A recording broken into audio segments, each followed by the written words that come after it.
Hi hello வணக்கம். இது உங்கள் ஹேமந்த் ஓஎஸ். இந்த லெசன்ஸ் ஆஃப் ரெயின் பொறுத்த வரைக்கும் ஒரு 3 பார்ட் இருக்கு. கேவலப்பட வேண்டியது, தெரிஞ்சுக்க வேண்டியது, பெருமைப்பட வேண்டியது.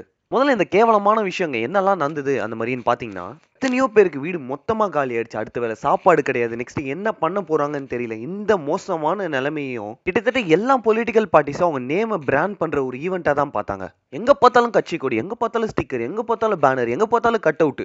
இந்த மாதிரி கேவலமான விஷயத்துக்குலாம் இது நேரம் கிடையாது. தயவு செய்து புரிஞ்சுக்கோங்க. ஒரு சேனல்ல பார்த்தா இருக்கிறதோட 10 மடங்கு அதிகமா சொல்றான். ஒரு சேனல்ல பார்த்தா இருக்கிறதோட 10 மடங்கு கம்மியா சொல்றாங்க. எதுலயுமே உண்மையா போடுறது கிடையாது. ஒரு நியூஸ் பேப்பர்காரன் இன்னைக்கு ஒரு நியூஸை போடுறான், அதுக்கு நேர் ஆப்போசிட்டா அடுத்த நாள் இன்னொரு நியூஸ் போடுறான். காரணம் காசு. இதுல எதை நம்ம நம்புறது?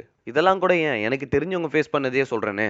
ஒரு ஏரியாக்கு மீன்பாடி வண்டியில சாப்பாடு கொண்டு போயிருந்த ஒருத்தரை அந்த சாப்பாடு மேல அவங்க கட்சி கொடியை போட்டு அவங்க கொடுக்குற டிஷர்ட் போட்டாதான் உள்ள அனுப்ப முடியும்னு சொல்றாங்க அந்த ஏரியா அரசியல்வாதிங்க. இதெல்லாம் ஒரு சைட்ல இருந்தா இன்னொரு சைட்ல இதான் சாக்குன்னு ஒரு பால 100 ரூபாய்க்கு வித்து லாபம் சம்பாதிக்கிறான். பெங்களூர்ல இருந்து கிளம்பி வந்து சர்வீஸ் பண்ற ஒரு டீம் அவங்க பண்ற சாப்பாடு இவங்க கட்சி மூலியமா தான் தரணும்னு அடிக்கிறாங்க. புளியந்தோப்பு ஏரியால ஹவுசிங் போர்ட் பில்டிங் இடிஞ்சு விழுந்திருக்கு. அதை கட்டி 35 வருஷம் தான் ஆச்சு. 1980ல கட்டி இருக்காங்க.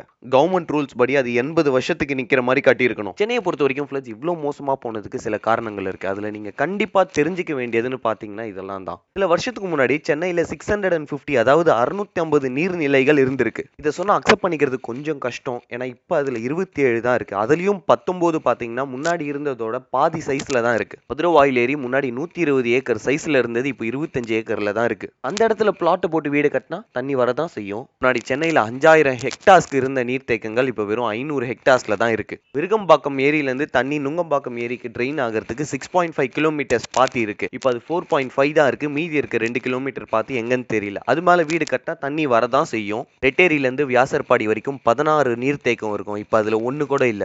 அம்பத்தூர் ஏரி, கொரட்டூர் ஏரி, முகப்பேர் ஏரி, ரெட்டேரி இந்த மாதிரி மேஜரான ஏரிங்களை கனெக்ட் பண்ற மாதிரி வட்ட வழி பாதைன்னு ஒண்ணு இருக்கும். இது ஒரு செல்ஃப் பேலன்சிங் சிஸ்டம். அந்த இடத்துல தண்ணி அதிகமாச்சுன்னா அது இங்க ட்ரெயின் ஆகும், இங்க அதிகமாச்சுன்னா அங்க ட்ரெயின் ஆகும். இப்போதைக்கு அந்த மாதிரி ஒண்ணு இருந்தது கூட தடையும் இல்ல. சென்னையில மொத்தமா 5000 ஹெக்டார்ஸ்ல இருந்த நீர்நிலைகள் இப்போ வெறும் 500 ஹெக்டார்ஸ்ல தான் இருக்கு. முடிச்சூர், வேளச்சேரி, மதுரவாயில், கொளத்தூர், ஆதம்பாக்கம், செந்நீர் குப்பம், முகப்பேர் எல்லாமே ஏரிங்க தான். இந்த இடத்துல எல்லாம் மண்ணு போட்டு ஃபில் பண்ணி வீடு கட்டியாச்சு. இப்ப அங்க தண்ணி நிக்குதுன்னா யார் தப்பு? இங்கெல்லாம் 1 இல்ல 2 இல்ல 1.5 லேக் பில்டிங்ஸ் இருக்கு. தமிழ்நாடோட கேபிட்டல் சென்னை. இங்கேயே இவ்வளவு மோசமா இருந்துச்சுன்னா மற்ற டிஸ்ட்ரிக்ட்ல எல்லாம் எந்த மாதிரி இருக்கும்னு யோசிச்சு பாருங்க. இது எல்லாம் ஒரு சைடு இருந்தாலும் இன்னொரு சைடு இந்த மழையோட இம்பாக்ட்னால நம்ம பெருமைப்படுற மாதிரி நடந்த ஒரு விஷயம், தி ரைஸ் ஆஃப் யங்ஸ்டர்ஸ். மற்றவங்கள தப்பு சொன்னது போதும், நம்மளால முடிஞ்சதை இறங்கி செய்வோன்ற மாதிரி நிறைய பேர் நினைக்க வச்சிருக்கு. நாங்கள் ஒரு 15 பேர் 5 காரில் மொத்தமாக 20,000 சாப்பாடுக்கு மேலே சப்ளை பண்ணியிருக்கோம். கம்பேரிட்டிவாக பார்த்தீங்கன்னா இதெல்லாம் ஒன்றுமே கிடையாது. ஏன்னா இந்த காஸ்ட்காக அத்தனை ஆயிரம் யங்ஸ்டர்ஸ் ஒர்க் பண்ணியிருக்காங்க. இல்லாதவங்களுக்கும் கஷ்டப்படுறவங்களுக்கும் கொடுக்கும்போது அவங்க ஃபேஸில் இருந்த அந்த ஒரு சிரிப்பு எங்களை ஓட வச்சிருக்கு. இத்தனை நாளாக டைம் வேஸ்ட்டுன்னு சொல்லிட்டு இருந்த அந்த சோஷியல் மீடியா தான் எங்களை இவ்வளோத்தையும் செய்ய வச்சிருக்கு. இந்த அளவுக்கு ஒரு ஃபாஸ்டஸ்ட் மீன்ஸ் ஆஃப் கம்யூனிகேஷன் இல்லைன்னு காட்டியிருக்கு. எத்தனையோ கேர்ள் வாலண்டியர்ஸ், எத்தனையோ வயசானவங்க இதுக்காக கஷ்டப்பட்டிருக்காங்க. இந்த காஸ்க்காக பரத்ன்ற ஒரு பையன் அவனோட உயிரே விட்டுருக்கான். டெலிவரி பெயின்ல இருந்த ஒரு பிரெக்னன்ட் லேடியை யூனஸ் என்றவர் ரொம்ப கஷ்டப்பட்டு காப்பாத்தினாரு. நல்லபடியா அந்த குழந்தை பிறந்தது. அவரோட எஃபர்ட்ஸ்க்கு தேங்க் பண்ற மாதிரி அந்த குழந்தைக்கு யூனஸ்னே பேர் வச்சாங்க. அதை சொல்லும் போது அவர் நிலைமையில இருந்து யோசிச்சு பாருங்களேன், எவ்வளவு சந்தோஷமா இருக்கும். சர்ச்லயும் மாஸ்க்லயும் தங்கி இருந்த ஹிந்துஸ், கோயில வந்து சமைச்ச முஸ்லிம்ஸ், இந்த மழை எல்லாரையும் ஒன்னாக்கி இருக்கு. இல்ல ஏரியால ஹெலிகாப்டர்ல இருந்து சாப்பாடு சப்ளை பண்ணப்போ அதை பிடிக்க காசு இல்லாதவன் எப்படி குதிச்சானோ அதே மாதிரிதான் காசு இருக்கவனும் குதிச்சான். இந்த மழை வாழ்க்கைக்கு காசு மட்டும் முக்கியம் இல்லைன்னு புரிய வச்சிருக்கு.